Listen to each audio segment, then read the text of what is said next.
Hi, welcome to the Resources Roadhouse. I'm Wally. I'm at the RIU Resurgence conference in Perth, and I caught up with Western Mines Group Managing Director, Caedmon Marriot. Caedmon, welcome to the Resources Roadhouse. Thank you, Wally. Good to meet you. So, Western Mines Group, you're a new one as far as the Roadhouse is concerned, though you haven't come across my radar screen before. Yep. But you've got your Mulga tank project just outside Kalgoorlie. You're about to embark, well, you've started your second drilling program out there. Can you? Should be starting this afternoon, yes, all right. That's right. Yeah. So give us a bit of an update on what's going on out there. Yeah, so Western Mines is a fairly new company that we listed last year, mostly focused on our Mulga tank project, which is a very large komatiite-hosted nickel system, about 2 hours out of Kalgoorlie. And yes, we did a first round of diamond drilling in between April and July this year. 10 diamond holes with visible nickel sulfides in 6 of those holes, and this afternoon, or definitely by tomorrow morning, starting our second phase of drilling, which will probably take us through to about March next year, following up on those targets. All right, so obviously the first lot of drilling told you what you wanted to know, and this second lot of drilling is following up on that.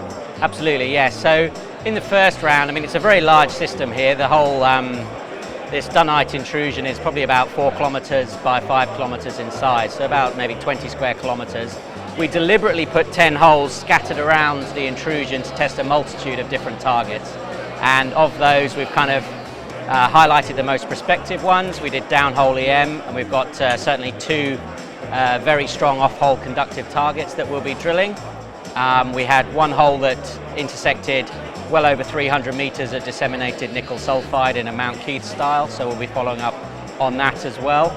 And then we recently won an EIS, an Exploration Incentive Scheme grant for 2 deep holes that will be putting the first ever deep holes right in the centre of this intrusion, which will really unlock the architecture of the whole thing. So yeah, they're kind of more drilling for geology and knowledge rather than at a target per se, but they will help define phase 3 and phase 4. Yeah, well, you know, you're only on phase 2, so you can't expect you don't expect the big stuff then. Yeah, exactly. But you do expect to be on the road to you're developing a path, in other words. Exactly. Yeah. I mean, certainly what we saw in certainly in the first phase, we saw a lot of remobilised nickel veins, kind of this remobilised massive sulfide that's migrating along all these fractures and faults, and the question is, where's all this coming from? So we're going to test underneath those holes on a very large conductive EM target that we hope is maybe the source of all that massive sulfide.